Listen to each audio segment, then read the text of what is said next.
This video is brought to you by Spirits Network. For more top-shelf entertainment, head to spiritsnetwork.com. Sign up to watch and taste your favorite shows. You don't have to like someone to work with them. Hey guys, it's Phoebe with Watch Mojo. Today we're counting down our picks for the top 10 movie casts who hated each other. We're not gonna join. We're taking a look at actors who reportedly don't get on together despite sharing the silver screen. Let's get to it. Number 10, Kill Bill. The relationship between director Quentin Tarantino and star Uma Thurman quickly deteriorated as the production of Kill Bill was dragged out into two separate movies, which included dangerous stunts that reportedly left Thurman hospitalized. But she also couldn't stand to be around co-star Daryl Hannah, who played Elle, another of the Deadly Vipers. I might never have liked you. When in fact, I despise you. This didn't affect the finished movie since their characters spent all their time trying to kill one another, but it did mean that they allegedly had to have completely separate tents by the time the sequel premiered at the Cannes Film Festival. She must suffer to her last breath. Only time will tell whether this will affect the rumored third installment. Number 9. Whatever Happened to Baby Jane? One of the most famous rivalries in Hollywood was between Joan Crawford and Bette Davis. And it was so well known that Ryan Murphy even turned the story into the basis of the FX show Feud. The fighting actually began long before filming Whatever Happened to Baby Jane, when both stars were vying for the affections of actor Franchot Tone. They didn't want to show my film. They were too busy giving a big build-up to that crap you were turning out. After decades of behind-the-scenes battling, they were finally cast in a movie together, though on-screen scraps were a little too real by some accounts. Don't worry, Miss Blanche. I'll get you down from here. I know, Miss Blanche, I know. You just rest easy. On the Oscar trail, Davis was nominated for Best Actress, but when Anne Bancroft won and couldn't attend, it was Crawford who got up on stage to accept on her behalf. All this time we could have been friends. Number 8, Sex and the City. It's ironic that such a cornerstone of TV's representation of female friendship should have an ongoing war between two of its leads behind it. The root of these problems often seems to be Kim Cattrall, who's allegedly gotten on the wrong side of most of her former co-stars, but especially Sarah Jessica Parker. What are you doing here? A lot of shit went down in this place. Attention must be paid. This seemingly goes back to the show's second season, when Parker was given an executive producer credit and a pay raise, leaving Cattrall to play catch-up. Money problems got so bad that the cast and crew avoided Cattrall, even refusing to sit with her at the Emmys. One more person calls this a cat fight. Oh God. I'm not in a fight. I've never fought with Kim. The series eventually expanded onto the big screen, though there were reports that Cattrall and Parker weren't on speaking terms by the second film. Oh, that's nice. That should take the edge off the reviews. To this day, there continues to be bad blood, with the possibility of a third film continuously being crushed over and over again. Number 7, 50 Shades franchise. Despite playing on-screen lovers Christian Grey and Anastasia Steele, Jamie Dornan and Dakota Johnson were far from friends at the beginning. Rumors of them having no chemistry and hating being on set together plagued the first movie, some of which were attributed to the fact that Dornan was a last-minute replacement for Charlie Hunnam, who was originally tapped for the role. You want to leave? Yes. But your body tells me something different. Thankfully, the first press tour for 50 Shades led to the pair bonding and becoming genuine friends for the second and third movies, and stories of their feud have been widely dismissed as gossip. However, there's no denying that there's still some awkwardness to be seen in those early interviews. What board game would Christian and Anna play on a rainy night? Risk. Life. Number 6, Magic Mike.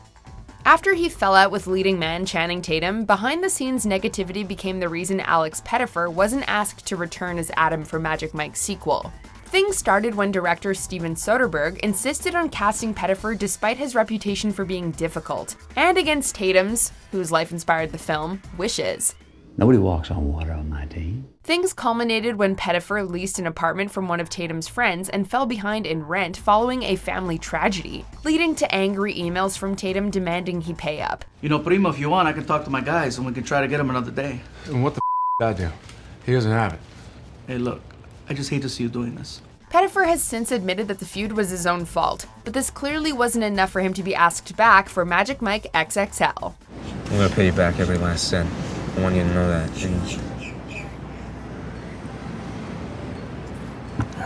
Number 5. Romeo and Juliet. When they played the most famous couple in history, Claire Danes reportedly wasn't Leonardo DiCaprio's biggest fan on the set of Baz Luhrmann's modern Shakespearean adaptation. Thus from my lips by thine my sin is purged. Then have my lips, isn't that they have took?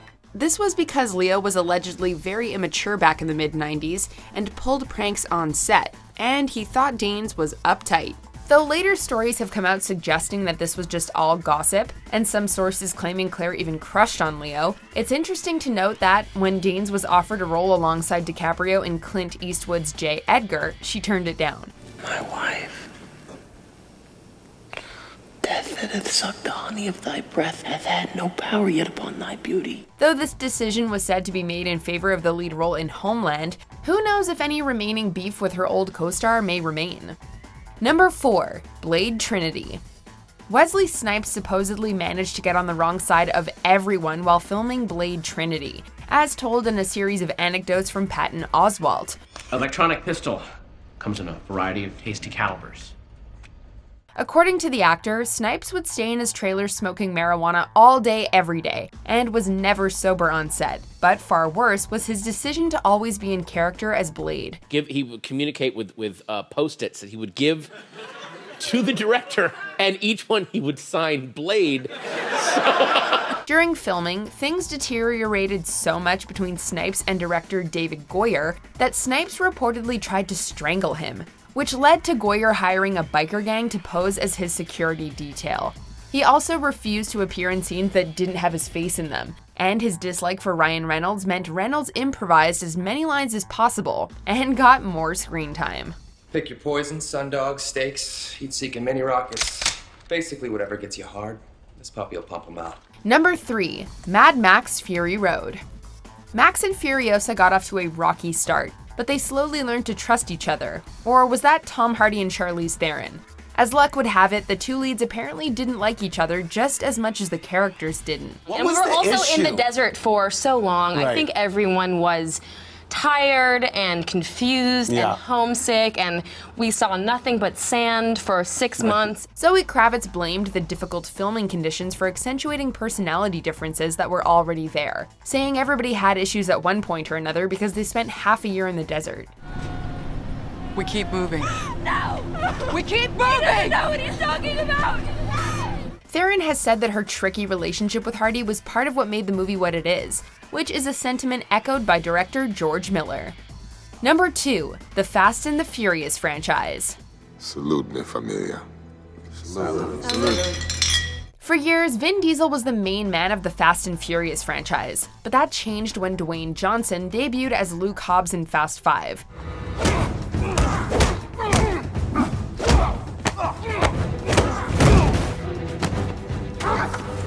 Their personality clash was extreme, and has seemingly only gotten worse as time has gone on, peaking in the run-up to the 8th installment. I'm sending you the coordinates. Head there immediately. I'm done. I want my son. I'll tell you when you're done. The Rock took to Instagram to air his complaints about candy-ass male co-stars, claiming that filming the franchise got his blood boiling. Things progressed to the point that he won't appear in the 9th movie, instead favoring his spin-off with Jason Statham, even though it ultimately disappointed at the box office. Before we continue, be sure to subscribe to our channel and ring the bell to get notified about our latest videos. You have the option to be notified for occasional videos or all of them. If you're on your phone, make sure you go into your settings and switch on notifications. Number 1. The Star Wars franchise. How did we get into this mess? For years, nobody knew that C-3PO and R2-D2 were not the best of friends underneath their costumes. It wasn't until Revenge of the Sith wrapped that either of them spoke about their dislike for each other, with Kenny Baker, R2, accusing Anthony Daniels, 3PO, of being rude and standoffish back then. Here looks like you boys have seen a lot of action. With all we've been through, sometimes I'm amazed we're in as good condition as we are. Baker repeatedly called out Daniels for allegedly not getting on with any of the cast, while Daniels was reported as once saying Baker's role was redundant, and he might as well be a bucket. Despite this, Daniels did join in with the tributes to Baker after his death in 2016, tweeting that he would always be remembered. You must come along now, R2. There's really nothing more we can do. This video is brought to you by Spirits Network. For more top-shelf entertainment, head to spiritsnetwork.com. Sign up to watch and taste your favorite shows.